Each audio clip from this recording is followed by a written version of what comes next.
Bom dia, meus amados irmãos.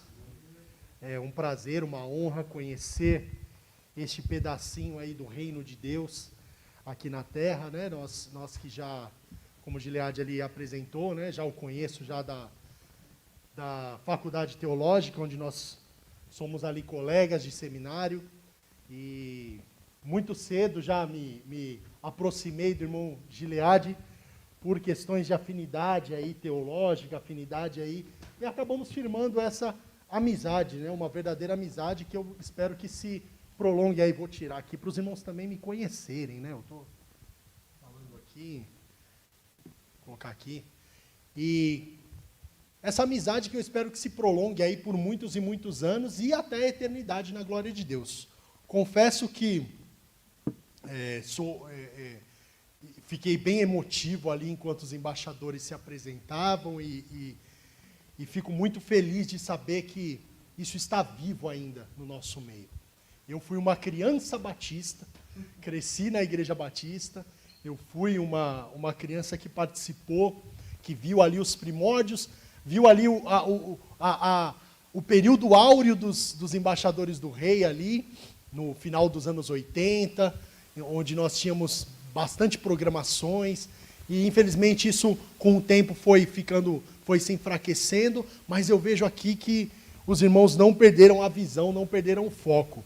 E durante o lema ali dos embaixadores eu fiquei um pouco emocionado, quase chorei ali, porque realmente é algo que me toca, principalmente o final, quando eles dizem assim: se não for assim, por que nasci? Qual é a razão da minha vida se não for ser um embaixador do rei? Isso para mim é emocionante, é gratificante, e eu fico muito feliz de saber que nós estamos continuando com esse trabalho. E o irmão Gilead, ele sabedor que ele é, né, do meu afinco pela história da igreja, eu até brinquei com ele, eu falei, eu posso ir até umas 5 da manhã falando da história da igreja ali? Porque se deixar, meus irmãos, eu falo o dia inteiro sobre a história da igreja. Eu sou fascinado pela história da igreja, pelos caminhos que a igreja tomou aí na sua história, e entender um pouco desses trajetos, porque olhando o nosso passado, nós podemos identificar o que temos no nosso presente e projetar o nosso futuro. Então, por isso é tão importante nós falarmos sobre a história da igreja. Aqui tem os embaixadores pequenininhos ali, tem os maiorzinhos, mas saibam que antes de vocês, houve outros embaixadores, outras pessoas que fizeram essa bandeira chegar até você, assim como a bandeira do Evangelho chegou até nós, por causa desses nomes, essas pessoas que fizeram parte aí da Reforma Protestante. O irmão Gilead falou que vai ter um período de perguntas e respostas, né? E eu vou dizer que hoje eu estou com uma promoção, para cada pergunta uma resposta. E eu vou responder todas, mesmo que seja assim, ó, não sei, mas eu vou responder. Vou falar, não sei, vou pesquisar e vou tentar te trazer uma resposta. Depois eu mando ali um WhatsApp para o irmão Gilead com a resposta e ele me ajuda também na pesquisa. Então, para cada pergunta, uma resposta. Hoje está em promoção. Mas vamos lá, vamos falar sobre esses homens, sobre esses nomes, essas pessoas. Quem são os reformadores? Quem são eles? Por que eles chegaram até aqui? Então, para entender um pouquinho sobre o pensamento da reforma, eu pedi para o irmão rodar um vídeo ali, sobre um vídeo introdutório sobre a Reforma Protestante, para a gente entender um pouquinho o que foi. Em cima dele, nós vamos falar na sequência um pouco sobre isso. Está no ponto aí, irmão? Pode soltar.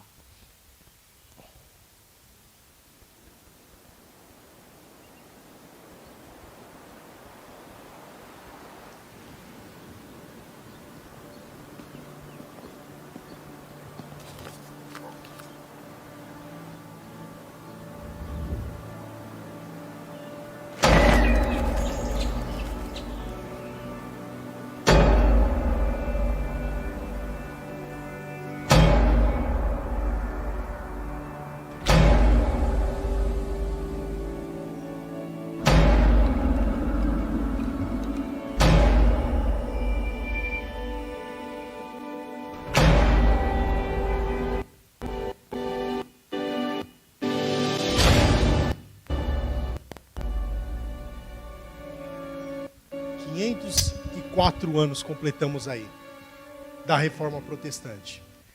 Esse mês, como o irmão Giliade falou, é o mês da Reforma, 31 de outubro, aí conferenciou-se ser o dia da Reforma Protestante por causa desse rapaz, que a gente viu chegar numa porta com um papel e pregar. E a cada martelada ali que aparece naquele vídeo, você vê o tempo avançar, você vê ali os lemas da Reforma e tudo o que aconteceu porque uma pessoa resolveu voltar para as Escrituras. Você vai ver que em todos esses nomes que nós vamos falar aqui hoje, você vai ver que todos eles, o que eles tinham em comum, eles tinham muitas diferenças, mas o que eles tinham em comum era o retorno para a Bíblia, para a palavra de Deus. E quando nós estamos firmados na palavra de Deus, nós não nos enganamos. Eu coloquei ali nomes e panorama, porque eu vou tentar falar um pouquinho sobre o reformador e sobre o panorama ali que ele viveu, o período que ele foi inserido ali. E até antes mesmo da gente ir para os nomes propriamente ditos, deixa eu ligar aqui o meu passador para ficar mais fácil. Antes de nós irmos para os nomes propriamente ditos, nós temos ali os períodos, né? E tem o texto áureo. A Reforma Protestante, como eu falei, eu era uma criança batista, nós trabalhávamos com textos áureos da lição, né? Nós tínhamos uma lição que nós aprendíamos e essa lição tinha um texto áureo. E o texto áureo da Reforma Protestante está lá na carta do apóstolo Paulo aos Romanos, no capítulo 1, versículo 16 e 17. Se você quiser acompanhar aí, eu vou ler na tradução que eu tenho. Sei que às vezes tem alguma diferença aí de tradução. Mas diz assim, esse pequeno trecho da palavra de Deus: pois não me envergonho do Evangelho, porque é o poder de Deus para a salvação de todo aquele que crê, primeiro do judeu e também do grego. Visto que a justiça de Deus se revela no Evangelho, de fé em fé, como está escrito, o justo viverá da fé. Esse é o texto áureo da Reforma. E quando nós chegarmos ali nos anos de 1517, vocês vão ver por quê. Porque foi ali o Martinho Lutero que leu esse texto e foi impactado por esse texto e resolveu mudar a sua vida.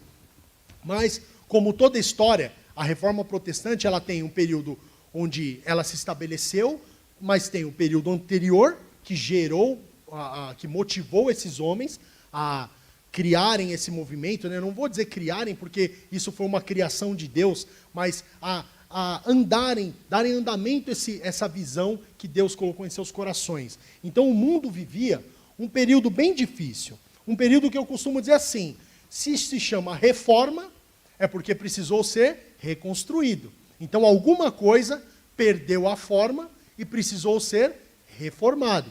Então esse período anterior, que nós entendemos como a deforma, por quê? Porque a igreja ela foi perdendo o seu centro, que é justamente a palavra de Deus. E aí, durante alguns anos, vindo lá dos primeiros séculos da igreja, nós vemos que a igreja ela começou a tomar algumas atitudes estranhas àquilo que a palavra de Deus dizia. Por exemplo, no ano 304, os bispos de Roma começaram a se auto-intitular papas. Eles falaram, não somos mais bispos, não somos mais iguais aos outros, nós somos os papas. Isso gerou ali uma vaidade entre eles. No ano 310, a igreja começa a rezar pelos mortos, uma prática que a Bíblia nunca nos ensinou. No ano 313, é feita uma aliança entre o Estado e a igreja, por intermédio do imperador Constantino, que chegou a oferecer dinheiro para as pessoas se batizarem e frequentarem ali a nova religião, a religião do imperador. No ano 381, a igreja cristã passa a se denominar católica, que significa universal. Eles estavam fechando o cerco para qualquer outro pensamento, e dizendo, não, nós somos a única igreja verdadeira. Não pode ouvir mais ninguém além de nós. Só nós temos a interpretação correta das Escrituras e correta da vontade de Deus.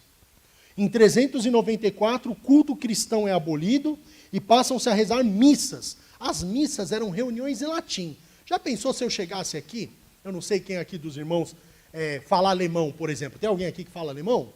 Já pensou se eu chegasse aqui e falasse, gente, eu vou dar uma palestra de 1 hora para vocês, mas vai ser em alemão. Me diz, ia adiantar alguma coisa? Não, não é? Vocês iam aprender alguma coisa? Não. E as missas, elas passaram a ser feitas em latim. Só que o povo não entendia nada.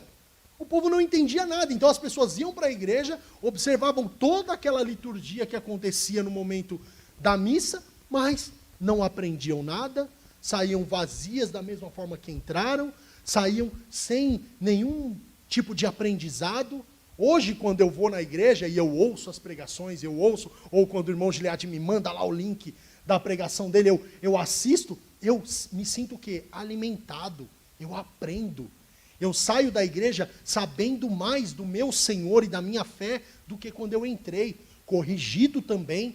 Saio daqui corrigido. Deus às vezes usa para puxar um pouquinho a nossa orelha, nos colocar no caminho certo. Mas ali eles não estavam aprendendo mais nada. E isso era algo muito estranho. Aí você vai me perguntar assim, mas Lucas, como que eles faziam então? Como que eles acreditavam em Deus? As igrejas passaram a colocar vitrais, onde nesses vitrais colocavam-se as imagens. Por exemplo, tinha lá um vitral que representava a parábola do bom samaritano. Mostrava lá o homem apanhando, aí o outro passando, e o outro passando, o levita passando, o sacerdote passando, aí o samaritano ajudando ele e tal, até o final. Então você olhava aquilo e via como se fosse uma história em quadrinho. E você tinha uma ideia do que estava dizendo. Então a igreja passou a ensinar as pessoas assim. Só que isso não é suficiente. A suficiência, que é um dos lemas da reforma, a suficiência está na Escritura, no examinar a Bíblia e conhecer a Bíblia. Então isso não foi muito vamos dizer assim, proveitoso para as pessoas, porque levou até a crendices um pouco estranhas, como nós vamos ver mais para frente. Em 416, a igreja começou a batizar as crianças. Criou-se o dogma do limbo. Eu não sei se você já ouviu falar. Eles diziam assim, que se a criança não for batizada, ela é uma criança pagã. E se ela morrer pagã, ela não vai nem para o céu, nem para o inferno. Ela fica num estágio chamado limbo. É um estágio vazio ali, abandonado. Onde está isso na Bíblia, ninguém achou até hoje. Até hoje. Ninguém achou onde está. Então, eles começaram a fazer assim. Em 431, começaram a fazer cultos a Maria, a mãe de Jesus. Começaram a tratá-la como uma mulher santíssima, digna de reverência, tanto quanto ao nosso Deus e tanto quanto o nosso Cristo. Então colocaram ela num patamar onde nem ela, se fosse viva na época, ia aceitar. E aí continuam aí alguns desvios, né, algumas tropeços, porque a igreja ela é formada por homens. Não pense aqui que eu vou dizer para você que os reformadores eram perfeitos. Não, eles tinham seus tropeços também. Isso acontecia também. Aí em 503 começa a ser divulgada a existência do purgatório, que é outra coisa também que a gente nunca viu na Bíblia. Em 787, o culto às imagens. Por que o culto às imagens? Porque aquelas pessoas que iam na missa e se guiavam ali, não avançou? Não? Agora foi. Obrigado, irmão. Então o que acontecia ali? O culto às imagens começou porque, lembra que eu falei que eles faziam os vitrais na parede? Aquelas pessoas, por não terem contato ali, não terem acesso à verdadeira pregação, à verdadeira fé, eles começavam a fazer o quê? Ele olhava ali um vitral que tinha a imagem de um apóstolo. E ele, por não conseguir entender nada que estava acontecendo na missa, ele virava para aquele vitral e fazia os seus pedidos para aquele apóstolo. Como se ele projetava ali e falava assim, olha, aquele homem é um homem santo. Então eu vou pedir para ele, como eu sou muito pecador, eu não consigo chegar a Deus, eu vou pedir para que ele fale com Deus a meu favor. E aí começou essa idolatria, que a gente chama de idolatria da adoração das imagens. Em 830, a igreja passa a usar ramos e água benta. Também são coisas que não tem registro nenhum na Bíblia. Acho que meu microfone parou, né? Agora que eu fui perceber. Obrigado. Então a igreja ela passa a usar ramos e água benta. Em 869, a igreja se divide entre a igreja apostólica romana e a igreja ortodoxa. Há uma briga ali entre dois papas. Um papa vai para uma região, o outro papa vai para outra, os dois brigam, porque um queria pôr fermento no pão da ceia, o outro não queria pôr fermento no pão da ceia, e isso foi motivo para eles nem se falarem mais. Aí o Papa de Roma excomungou o Papa de Constantinopla, e o Papa de Constantinopla excomungou o Papa de Roma e ficaram brigados. Mais de 1000 anos de briga aí. E aí eles ficaram assim, nessa divisão. Em 933 eles começaram a falar assim, olha, já que as pessoas pedem para aquelas pessoas do vitral, e essas pessoas do vitral acabam recebendo, por exemplo, a pessoa chegava na igreja e falava assim, ô Paulo, apóstolo Paulo, pede para Deus abençoar a minha colheita aí. E aí ele tinha uma colheita boa. Por quê? Porque Paulo respondeu? Não, porque nosso Deus é misericordioso. Nosso Deus é bom. Aí o que ele fazia? Como eles começaram a ver que eles começaram a pedir e ter essas, entre aspas, respostas, a igreja resolveu canonizar esses homens. Olha, então, o Paulo, ele é o São Paulo. Ele é o São Paulo. Então, assim, ó, ele agora é um santo. Ele agora, ó, você pode pedir para ele, você pode ter uma imagenzinha dele na sua carteira, que ele vai ter até nome de cidade. Eu vim agora, de São Paulo para cá. Então as pessoas pegaram esse costume de adorar esses homens e canonizá-los e vê-los como alguém acima, quando o próprio apóstolo Paulo, nos seus registros, fala, eu sou o maior dos pecadores. Eu não sou ninguém. Eu sou o menor dos apóstolos e o maior dos pecadores. Ou seja, outra coisa que se Paulo tivesse vivo na época, ia falar, não, parem com isso. Não quero saber disso. Vamos ali. Em 1184 iniciou-se a Inquisição, que foi um período bem obscuro da igreja, onde lembra que eu falei que eles falaram assim, ó, nós somos a igreja universal, somos a única igreja, somos aqui fechados. O que eles começaram a fazer? Quem pensava diferente deles, eles perseguiam, e até matavam. Perseguiam mesmo, a fúria era muito grande. Em 1190, instituiu-se a venda de indulgência, guarda esse nome. Venda de indulgência, o que é isso? Eu vou explicar para você. A pessoa cometia um pecado, ao invés dela orar a Deus e pedir o perdão do seu pecado, não, a igreja falou assim, não, você tem que comprar de mim um documento assinado pelo Papa, onde o Papa perdoa você. Então você pegou lá o lápis do seu amiguinho lá na escola e não devolveu, o que você vai fazer? Você chega lá no Papa e fala, assina aqui para mim e me perdoa. Fica tudo certo. E isso tinha um custo. Tinha que chegar no papai lá e falar, papai, olha, se não perdoar, a coisa vai ficar feia para mim. Então, era um absurdo. E isso foi um dos estopins para a reforma de Martinho Lutero. Guarda esse nome, venda de indulgência. Aí, em 1200, a hóstia passou a substituir a ceia.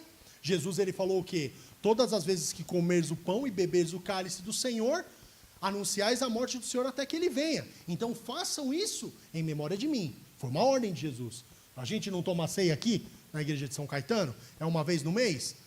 Uma vez no mês a gente não faz o culto de celebração da ceia, aquele culto bonito, né? Que a gente gosta do culto de ceia, porque nos faz lembrar o sacrifício de Jesus. A igreja falou, não precisa. Não precisa pão, não precisa vinho, pode ser só essa bolachinha branca aí, essa hóstia, dá na boca do povo lá e pronto. Começou a fazer assim. Aí pior, em 15 anos depois, em 1215, eles falam assim, olha, sabe por que a gente substituiu o pão? Não é mais pão? Porque a hóstia, quando o sacerdote levanta ela e consagra, ela vira, ela transforma no corpo de Jesus. Então, quando você come a hóstia, olha que absurdo. Quando você come a hóstia, você está comendo cabelo, unha, dente, osso de Jesus. Está comendo os pedaços dele. É isso que eles falam. Então, foram essas práticas ali que começaram a tornar a igreja algo absurdo. Algo que para nós hoje nós olhamos para essas práticas e damos risada. Mas a igreja, ela continua, a igreja dita católica, ela continua assim. Continua com essas práticas. São dogmas que não mudaram. O Papa Inocêncio III, aí outra coisa que também vai eclodir na reforma. O Papa Inocêncio III emitiu uma lei ordenando a prisão dos tradutores da Bíblia. Pessoas que estudavam ali as línguas originais, o grego, o hebraico, iam lá, se aprofundavam e começavam a pegar os escritos originais e traduzir. Por que ele começou a mandar prender essas pessoas? Por que eles começaram a mandar prender? Alguém tem ideia? Por quê? Por quê? Por que você acha que ele mandou prender? Exatamente, olha aí que menino esperto. Por quê? Se o povo lesse a Bíblia, eles iam fazer essas práticas todas que eu falei antes? Não. Se o povo lesse e conhecesse a Bíblia, eles iam ouvir esses vigários? Não, eles não iam ouvir. E isso ia enfraquecer a igreja. E nessa época a igreja tinha um poder muito grande, muitas propriedades, riqueza e etc. Então eles tinham essa preocupação em, olha, esconde a Bíblia do povo. Bíblia é coisa de teólogo. Bíblia é coisa do seminarista. Ó, Giliade, Bíblia é coisa nossa aqui, é coisa de seminarista. Não, a Bíblia é do povo. A palavra de Deus foi dada ao povo de Deus. Quando Moisés pegou a lei lá no monte, você lembra quando ele foi no Sinai? O que ele fez? Ele desceu e falou assim, olha, vamos esconder aqui, ó, põe aqui dentro, aqui, não mostra para ninguém. Foi isso que ele fez? Não. Ele foi lá e anunciou a lei. E ele deu ordem, olha, anunciem para os seus filhos. Vocês pais que estão aqui, anunciem para os seus filhos. Anunciem a lei, falem nela, medite nela de dia e de noite. Lembra lá do Salmo 1? O seu prazer, o prazer do justo, seu prazer está na lei do Senhor, e na sua lei medita de dia e de noite. Então você, ó, embaixador do rei, você tem um compromisso aí, conhecer a Bíblia. Senão vai ser enganado, não pode ser enganado. A gente não pode ser enganado por esses movimentos. Por isso, nesse tempo, imagina como estava a igreja. Imagina as pessoas que traduziam a Bíblia. Imagina as pessoas que conheciam isso. Elas começaram a ficar, vamos dizer assim, revoltadas com o que era mostrado para eles, o que era a vontade de Deus e a religião, e aquilo que elas liam, na verdade, na Bíblia. Essas pessoas começaram a ficar revoltadas. Por quê? Porque quando ele lia a Bíblia, ele via que nada daquelas práticas estavam na Bíblia. Então por que eles faziam aquilo? Por pura vaidade, puro poder. Então você vê, alguns exemplos que eu dei aqui, a gente falou, onde está isso na Bíblia? Ninguém achou até hoje. Muitos tradutores, muitos estudiosos leram a Bíblia de ponta a ponta, estudaram, levaram anos estudando e nunca acharam isso. E aí o que começou a acontecer na cabeça do povo? As pessoas começaram a questionar esses ensinamentos. Começaram a falar assim, olha, isso que estão me ensinando aqui, quando eu comparo com o que está escrito na Bíblia, não tem nada a ver. Não tem nada a ver. Nem se parece, não chega nem perto do que é a vontade de Deus. Então eles começaram a se organizar. E essa organização, algumas pessoas, né, alguns movimentos esporádicos começaram a acontecer antes mesmo da reforma, antes do Martinho Lutero, antes daquele moço batendo o martelo na parede. Não, na parede não, na porta. Antes dele. E esses precursores são chamados de pré-reformadores. E agora sim a gente vai entrar nos nomes. Porque esses homens, eu selecionei 3 para falar aqui, que é Pedro Valdo, John Wycliffe e Jean Hus. Esses 3 homens são chamados de pré-reformadores. Foram homens que inspiraram a reforma que viria a acontecer na Europa e que transformaria o mundo a partir de então. Porque eu falo para você, aquela imagem que a gente viu ali do homenzinho batendo o martelo na porta, ela mudou a nossa vida muito mais do que você imagina. Muito mais do que você imagina. Por exemplo, quem sabe aqui o que aconteceu em 1969? O homem pegou um foguete e foi até a Lua. Desceu lá, pisou na Lua e tal. Esse evento não mudou em nada a nossa vida. E é um evento considerado importantíssimo. O homem pisou na Lua. Mas aquele moço com aquele martelo naquela porta impactou a nossa vida muito mais do que um homem pisar na Lua. Mudou a nossa maneira de ver, o nosso conceito de religião, de Deus. Ele abriu as portas da verdade para nós, porque a verdade é a palavra de Deus. Afinal de contas, Jesus, quando fez a sua oração no Monte das Oliveiras, ele pede assim sobre os seus discípulos, ele fala assim, santifica-os na verdade, a tua palavra é a verdade. Então, para nós nos santificarmos, nós precisamos de uma coisa, a palavra de Deus. Só isso. A palavra de Deus, para que nós sejamos santos diante de Deus. A coletividade santa. Como vocês aqui reunidos. Então nós precisamos disso. Então esses homens, os precursores, Pedro Valdo, John Wycliffe e Jean Hus, eles começaram a ficar incomodados. Pedro Valdo, o mais antigo, 1140, enquanto estavam acontecendo aqueles problemas todos que eu elenquei na igreja, Pedro Valdo, ele era um comerciante da cidade de Lyon, na França. Ele era um homem de muitas posses, muito rico mesmo. Mas um dia ele se deparou com Jesus orientando o jovem rico. E aí ele fala assim, olha, isso que eu vivo não é vida. Não é vida. Por quê? Porque eu sou um homem abastado e tem muitas pessoas pobres aqui e que não conhecem a verdade, não conhecem Deus. E ele se converte. E ele pega a sua fortuna, a sua riqueza e pede para que a Bíblia, ele chama tradutores e fala assim, olha, traduzam a Bíblia para o idioma francês, porque eu vou distribuir a Bíblia na minha cidade. Pedro Valdo fez isso.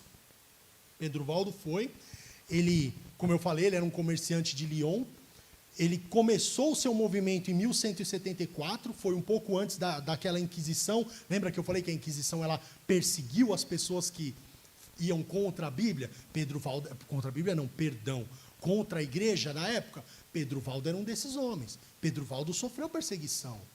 Por quê? Ele foi um dos precursores, ele foi um chamado pré-reformador.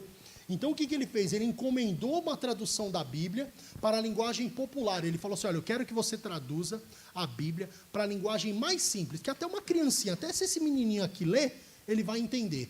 Eu quero a mais simples. Por quê? Porque eu quero que as pessoas tenham contato com a palavra de Deus. E Pedro Valdo fez isso. Os valdenses, desde o início, valdense foi um movimento que veio depois dele, afirmavam o direito de cada fiel ter a Bíblia em sua própria língua. Olha que coisa, né?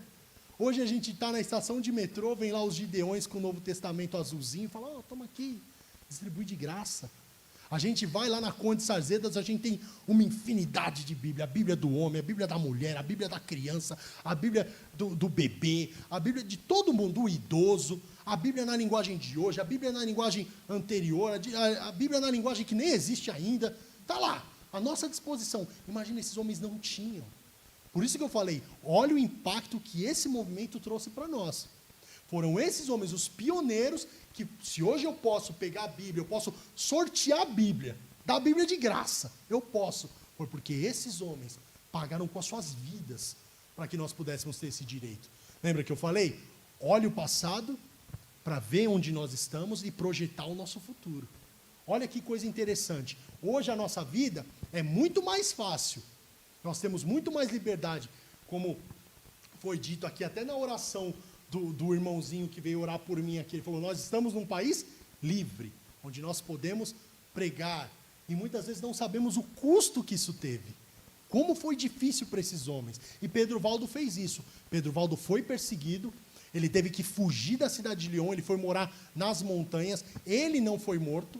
Ele pessoalmente não foi morto, mas a igreja fez diversas campanhas e guerras contra os valdenses, que eram as pessoas que se identificavam com a visão de Pedro Valdo, e numa noite de Páscoa, foram mortos mais de 80 valdenses. Para você ter uma ideia, eles invadiram o lugar onde eles moravam e passaram o carro em todo mundo. Falou, não, esse negócio de ler Bíblia aí não.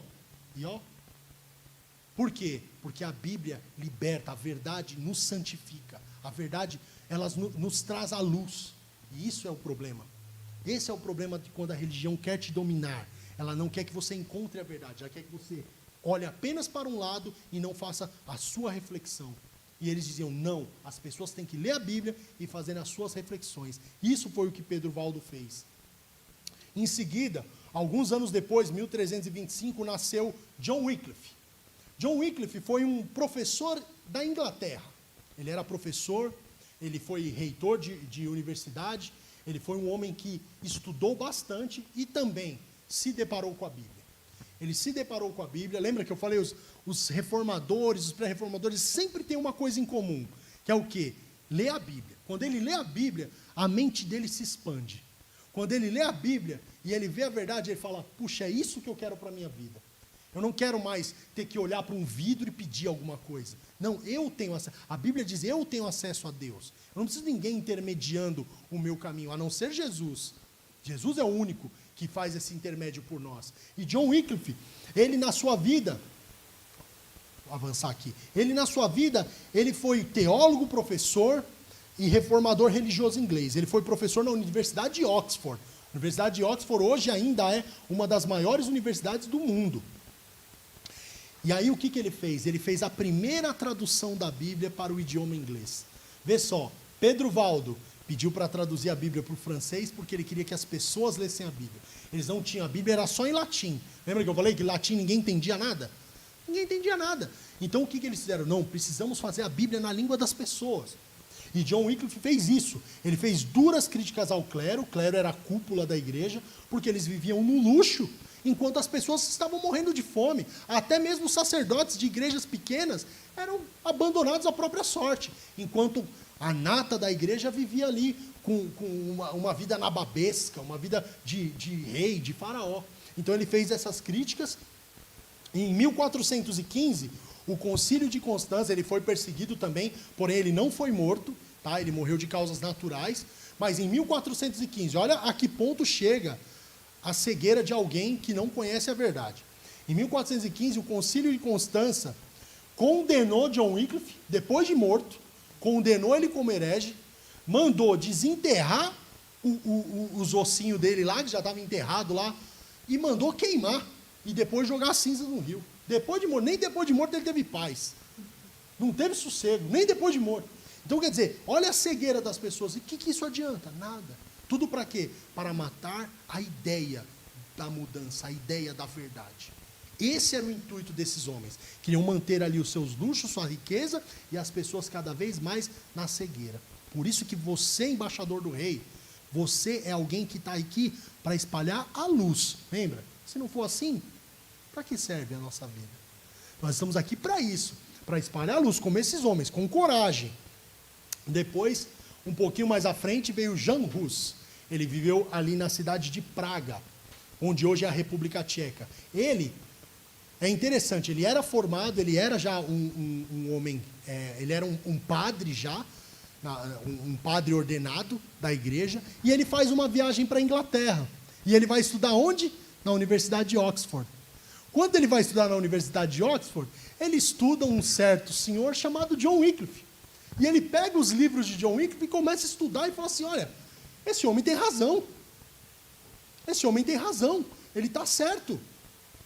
O povo tem que ter a Bíblia. E ele volta para Praga, ele volta ali para a região onde ele vivia, e ele começa a fazer a mesma coisa. Lembra que eu falei? É sempre comum. É sempre a mesma semelhança. Ele chegou a ser reitor da Faculdade de Filosofia e reitor da Universidade de Praga. Foi nomeado também pregador na igreja de Belém, ou seja, como ele estava ali na cidade, falaram assim, então já que você está aqui, você é um homem formado, você é um homem já que faz parte do sacerdócio, prega nessa igreja aqui. Era tudo que ele queria. Era tudo que ele queria. Vocês, além de dar aula, eu vou pregar, vou poder ensinar essas verdades para todo mundo. Então ele começou a pregar na língua tcheca. Ele não fazia mais a missa no latim. Ele fazia na língua das pessoas, que as pessoas falavam a língua tcheca, ele fazia o culto ali, a missa, na língua tcheca, como eu estou fazendo com você, falando aqui no idioma que você entende. E as pessoas começaram a aprender. Só que o que aconteceu? Isso começou a incomodar. Por quê? Porque quanto mais as pessoas aprendem, quanto mais elas são iluminadas, menos escuridão tem nos seus corações. E mais perto de Deus e mais longe da mentira nós ficamos. Lembra que você falou agora há pouco no seu juramento aí, no seu lema de embaixador? Manter aí a sua língua guardada da mentira. A verdade vai fazendo isso com você. E é natural. Você vai aprendendo e vai ficando assim. E aí o que aconteceu? Ele foi condenado num concílio chamado Concílio de Constança, que foi o mesmo anterior. Ele foi enganado ali, porque na verdade o rei falou que ia garantir a segurança dele. Ele falou, não, pode ir lá defender as suas ideias, que ninguém vai fazer nada com você não. Mas chegou lá, ele foi preso. Né? Então você vê onde está a mentira, né? Prometeram para ele que iam falar, não, a sua segurança está garantida. Mas não estava. Então, chegando lá, ele foi preso e ele foi condenado, e esse sim foi assassinado. Esse sim foi assassinado ali por conta de suas crenças ali, da sua fé. E foi o mesmo concílio que condenou os ossos de John Wycliffe. Então, na mesma reunião, eles condenaram John Hus, porque ele era, vamos dizer assim, discípulo, né, de Wycliffe. Então, eles já condenaram os dois, mesmo outros já depois de morto. Foi condenado. E o interessante é que Jan Hus, ele, enquanto estava preso, ele disse assim, a cidade que ele nasceu, o sobrenome Hus vem da cidade que ele nasceu. E a cidade que ele nasceu, numa tradução bem grosseira, ela quer dizer o seguinte, a cidade dos gansos. Então, Hus, na língua tcheca, significa ganso.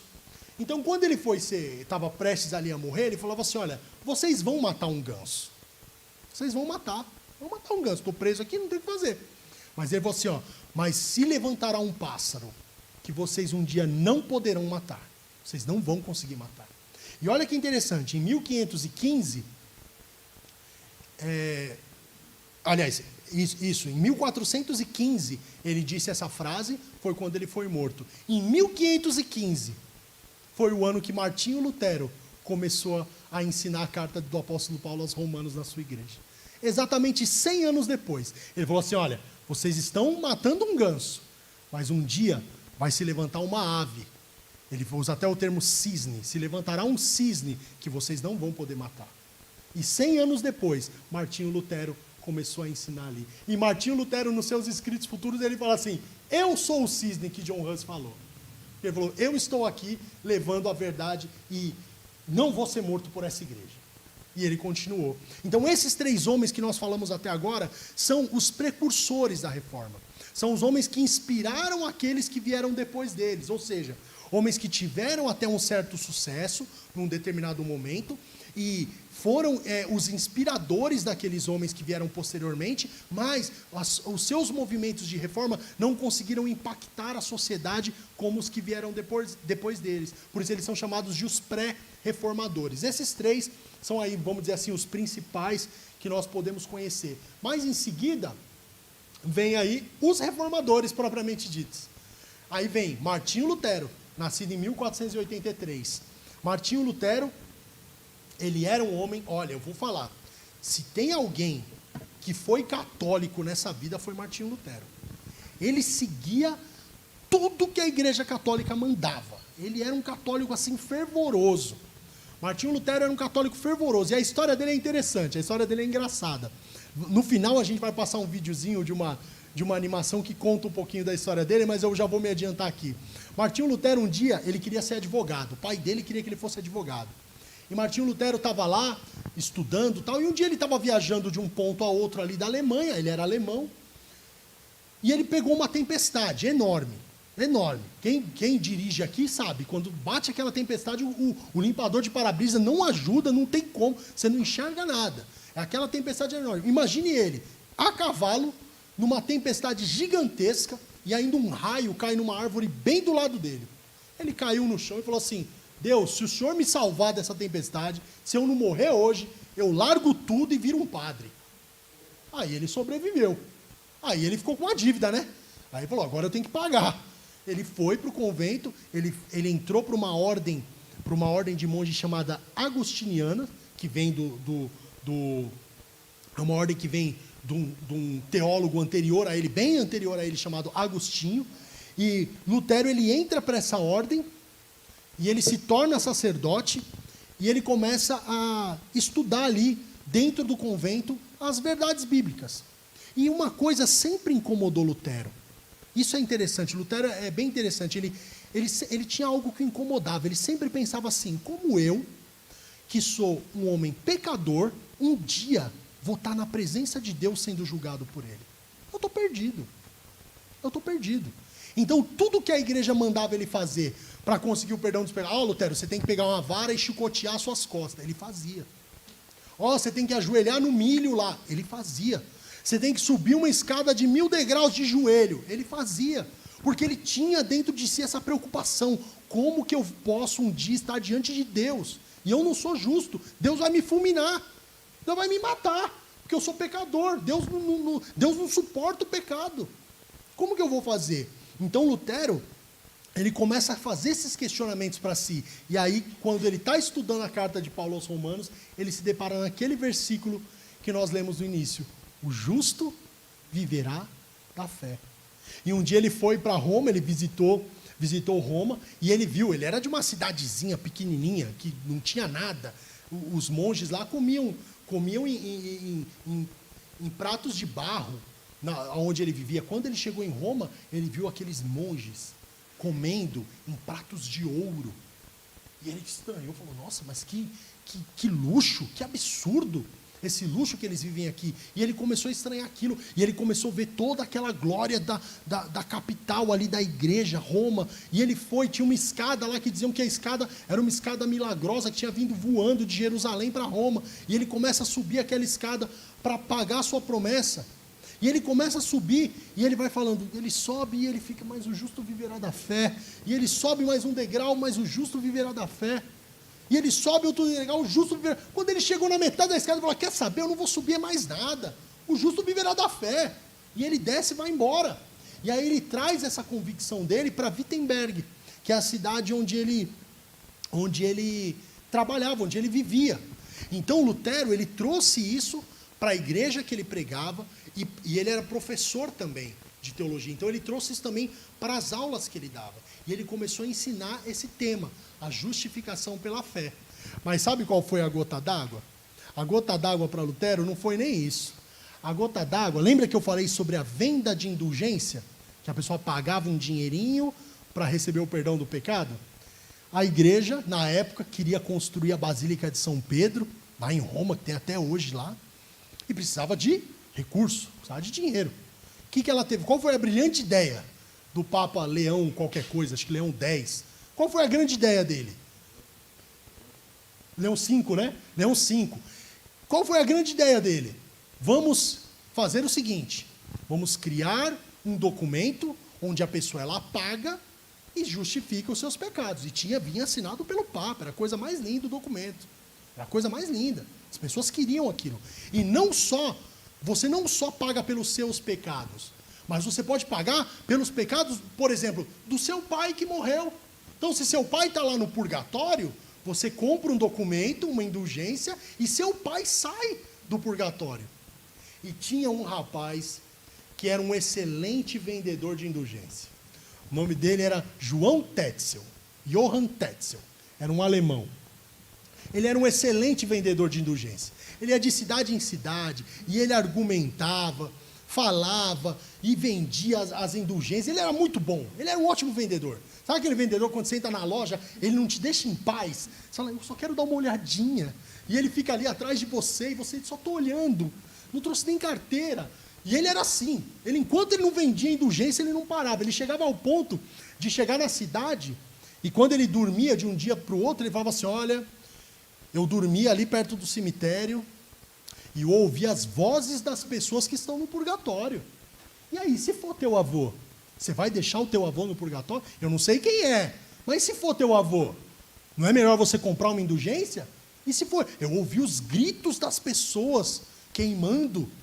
Você precisa ajudar essa pessoa. E as pessoas iam lá e compravam indulgências. Absurdamente. E ele até falava assim, quando o barulho da moeda bate no fundo do frasco, a alma pula do purgatório. A moeda caiu, a alma subiu. Era assim. O homem era bom de lábia. E aí ele viajava ali pelas cidades da Alemanha, fazendo a sua venda.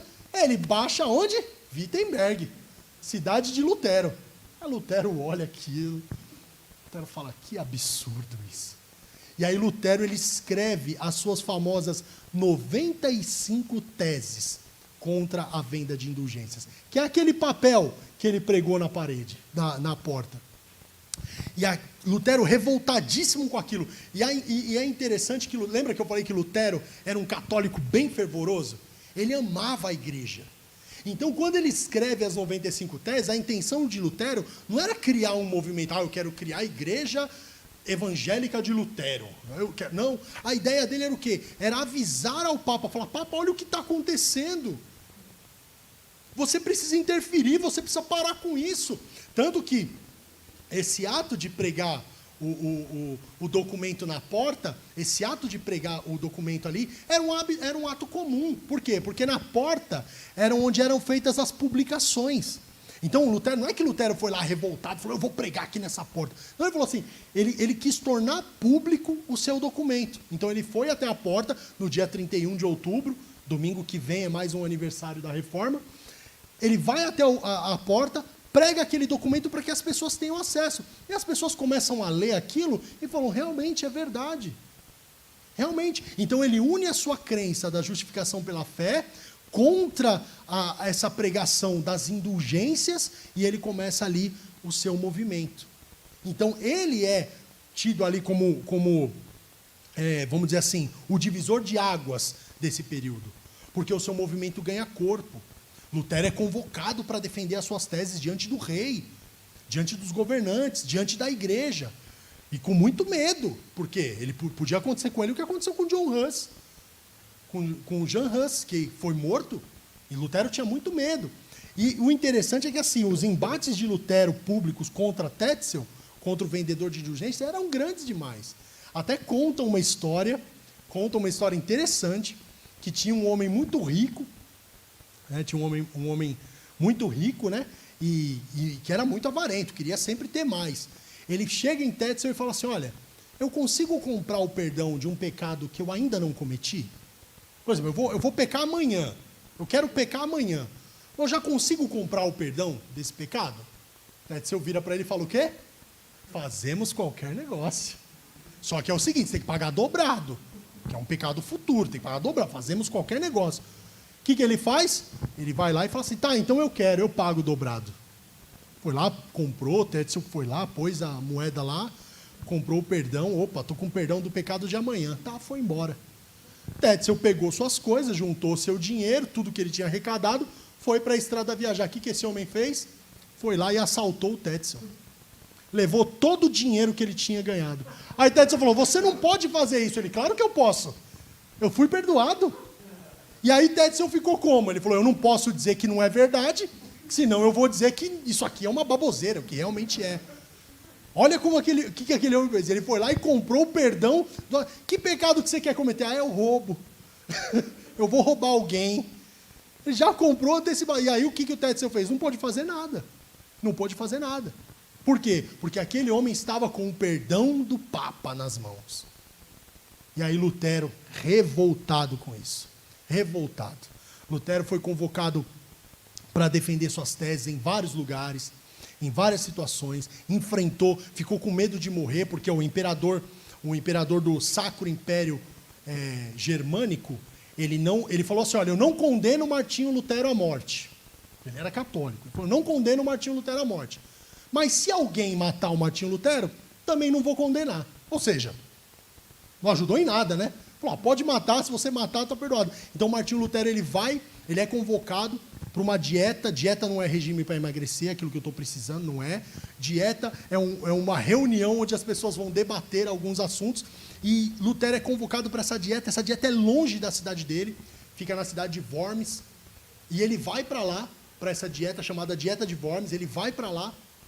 E Lutero, ele vai ali apresentar a sua defesa com muito medo, porque ele falou, puxa vida, eu posso ser morto, né?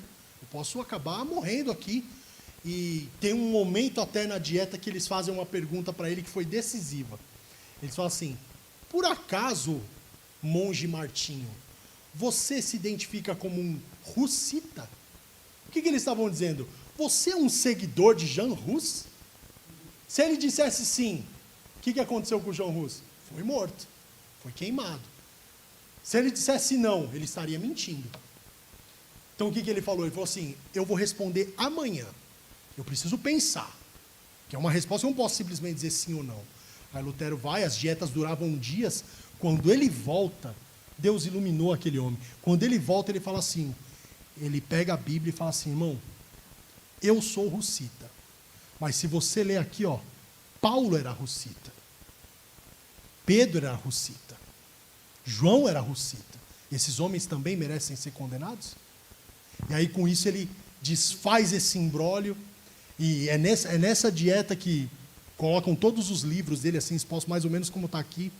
E falam assim para ele, você tem que renegar tudo isso que você escreveu.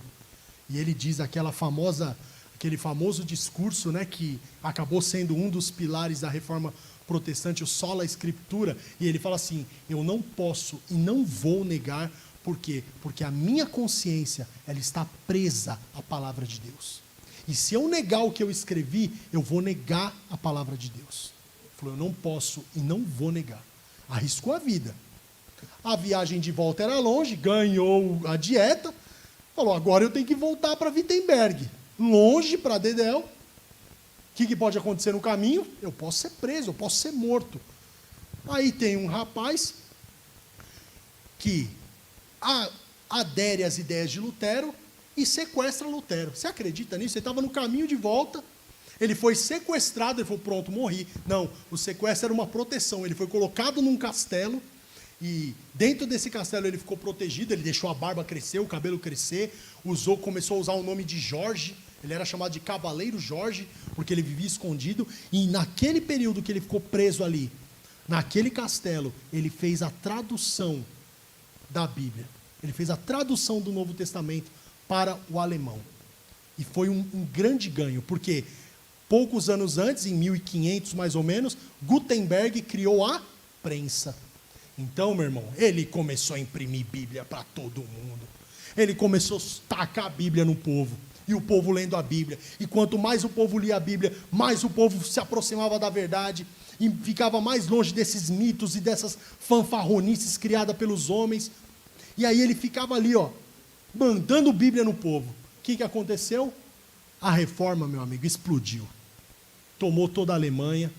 A reforma foi indo, ganhou corpo, se transformou num verdadeiro leão e foi tomando tudo. A Alemanha, pouco depois, a Alemanha, não só a Alemanha, mas a Suíça, os países em volta ali começaram a ter ali o seu movimento de reforma, tudo por conta de um homem que teve a coragem de ter a sua consciência presa, cativa à palavra de Deus.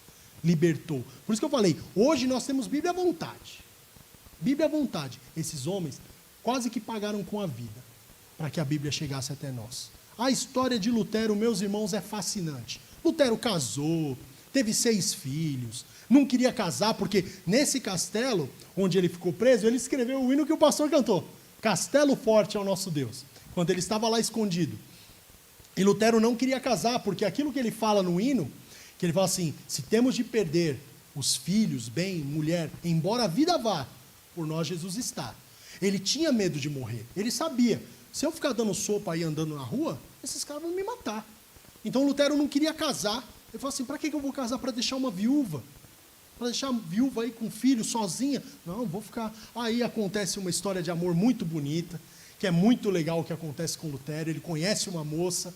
A moça, a história dela é fascinante também, porque ela é uma freira que vive num convento, mas conhece a verdade ali, por meio dos escritos de Lutero. Ela foge num caminhão de peixe, tadinha. Foge num caminhão de peixe. E aí chega lá, Lutero fica tentando arrumar marido para elas, porque fala, o que vai acontecer? As freiras fugiram. Se elas ficarem sozinhas, vão morrer de fome. Vamos casar elas. Arrumou até um noivo para a futura esposa dele. Arrumou até um noivo para ela. Aí não deu certo. A moça acabou falando assim, só caso se for com alguém igual, só caso se for com Lutero ou com alguém muito parecido com ele. Aí meu irmão, aí não deu. Quando ela jogou essa, ele falou, opa, vou casar. E ele conta que os anos dele casado foram os melhores anos da vida dele. E é interessante, se você ver, em minha defesa, que sou um rapaz casado, em minha defesa, você vai ver que Lutero, antes de casar, ele era bem magrinho. Aí depois você pega as pinturas de Lutero, depois que ele casou, ele é bem gordinho.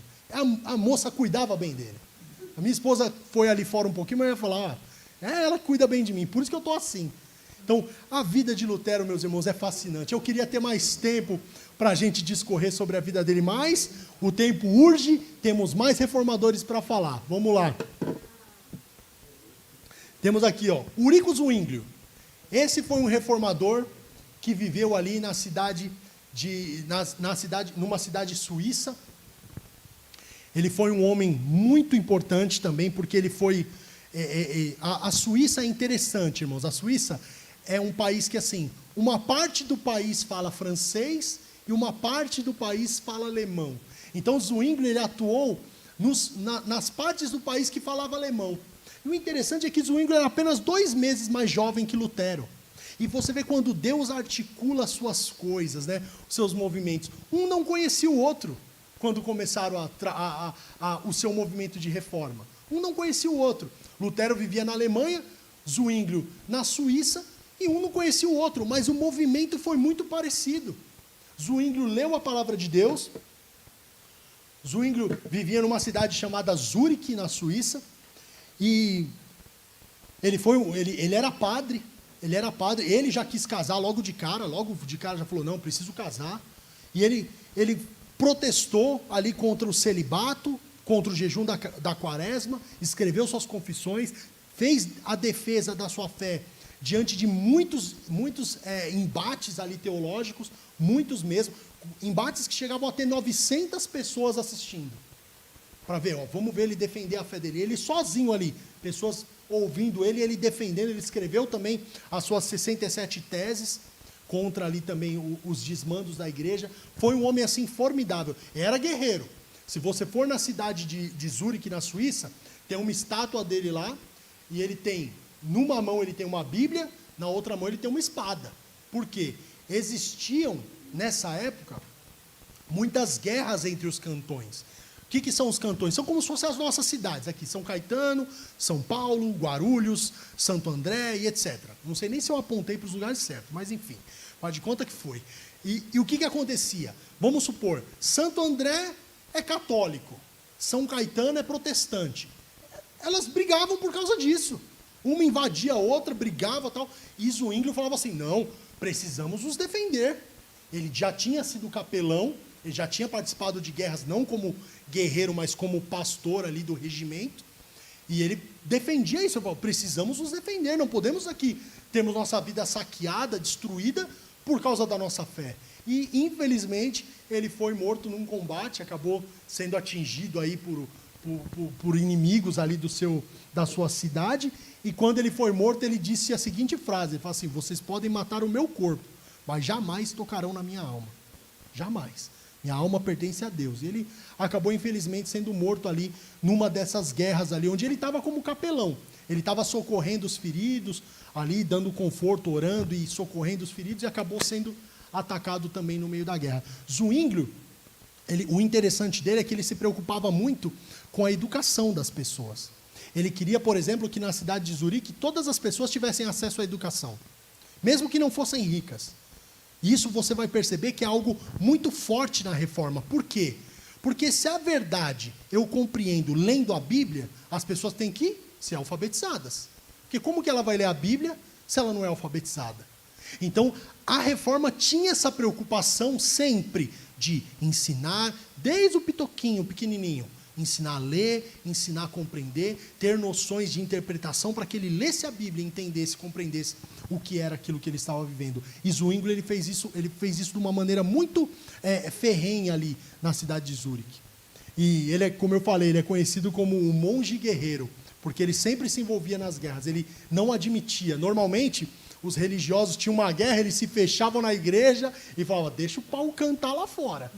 Deixa, ele não, ele ia junto com o seu povo e ele defendia, e ele tinha muito assim, uma comparação que eu faço assim, entre Zwinglio e Lutero, é que Lutero ele se apegou na salvação individual. Eu faço para eu ser salvo, como eu consigo chegar. E Zwinglio não, ele fala assim, como eu consigo salvar o meu povo.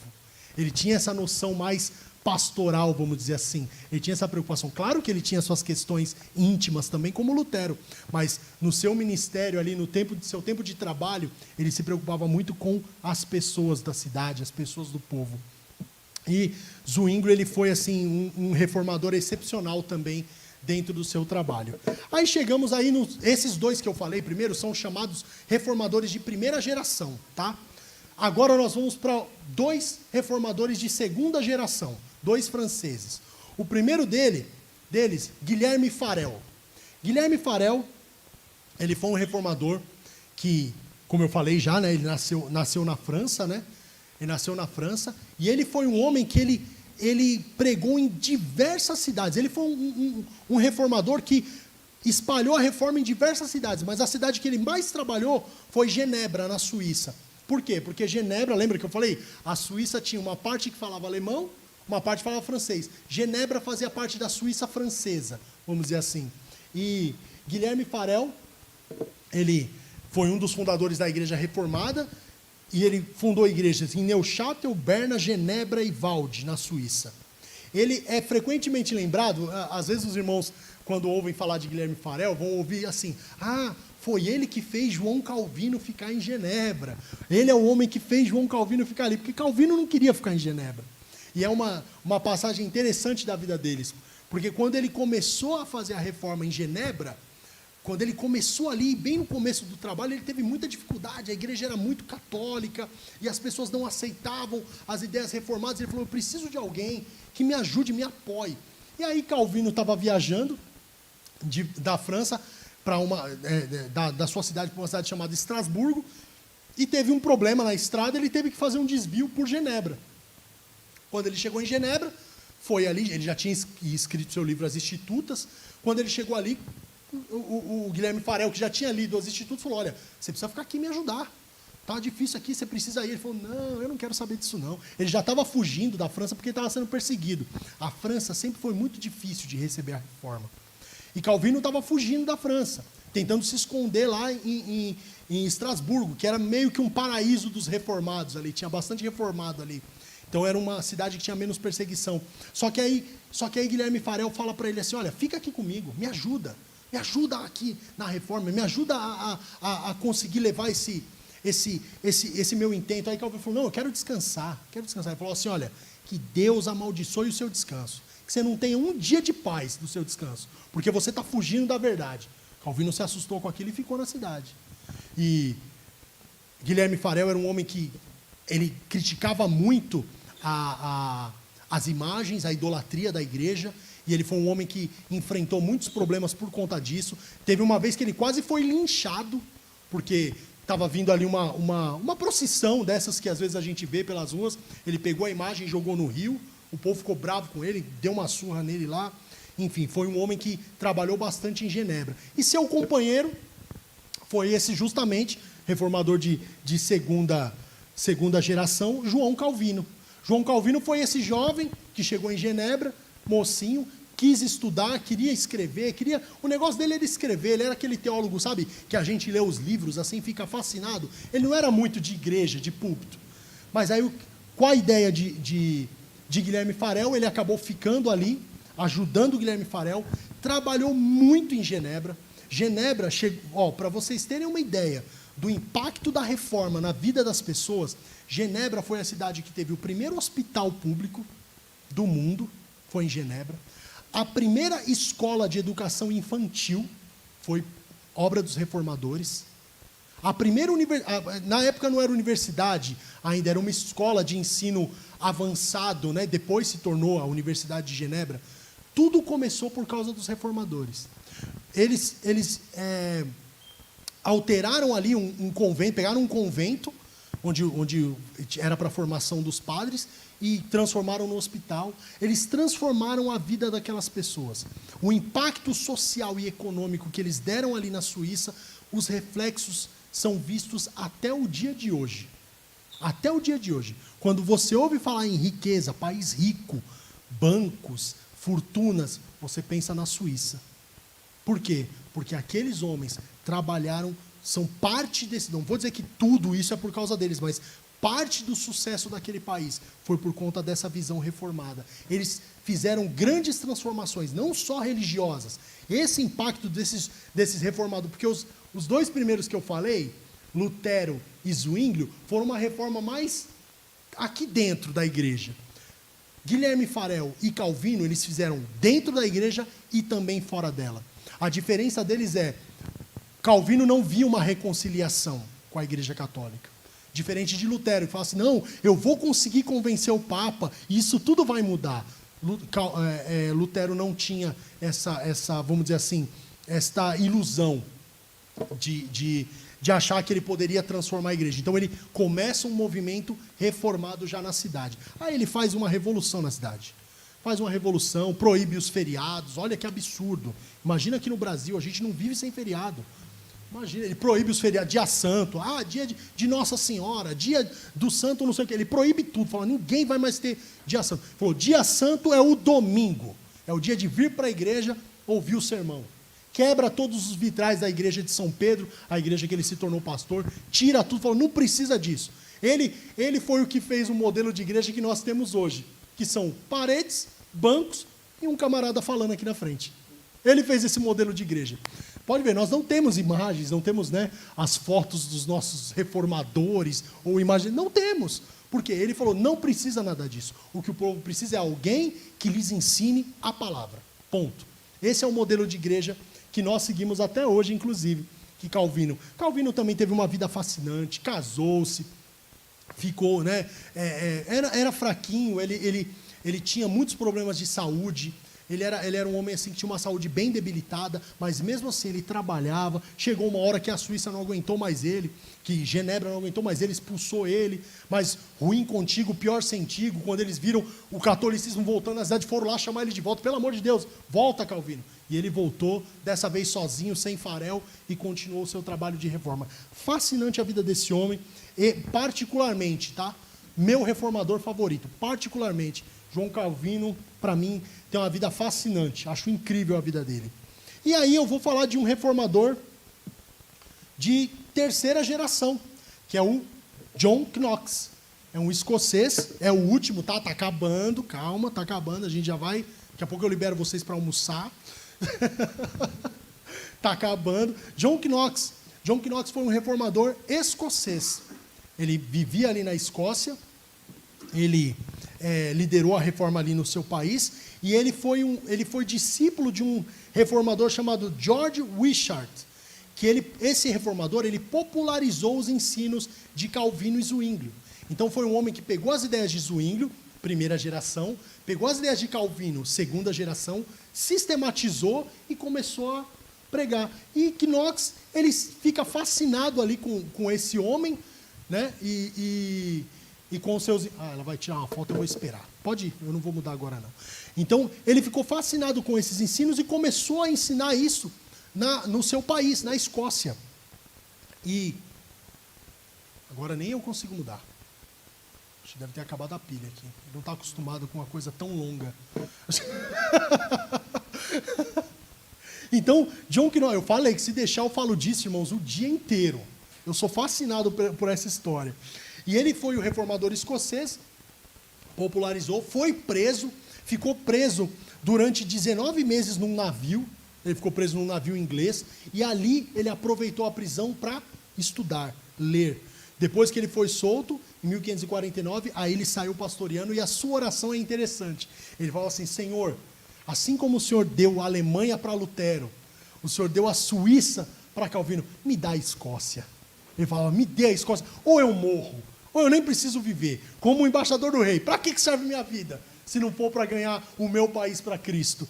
E ele faz isso. Em 1560, ele faz a primeira Assembleia Geral da Igreja Presbiteriana, a igreja que nós conhecemos até hoje. Ele é o seu precursor, e ele presidiu esse concílio, e ele é hoje, ele é chamado assim, né, o pai do presbiterianismo, porque ele foi um homem que realmente se preocupou em sistematizar o pensamento dos reformadores. Tanto que hoje, uma das igrejas referências no ensino dos reformadores é a Igreja Presbiteriana do Brasil. Nós temos aí referências, né? Hernandes Dias Lopes, Augusto Nicodemos, Roberto Brasileiro, grandes pastores aí, presbiterianos que ensinam com maestria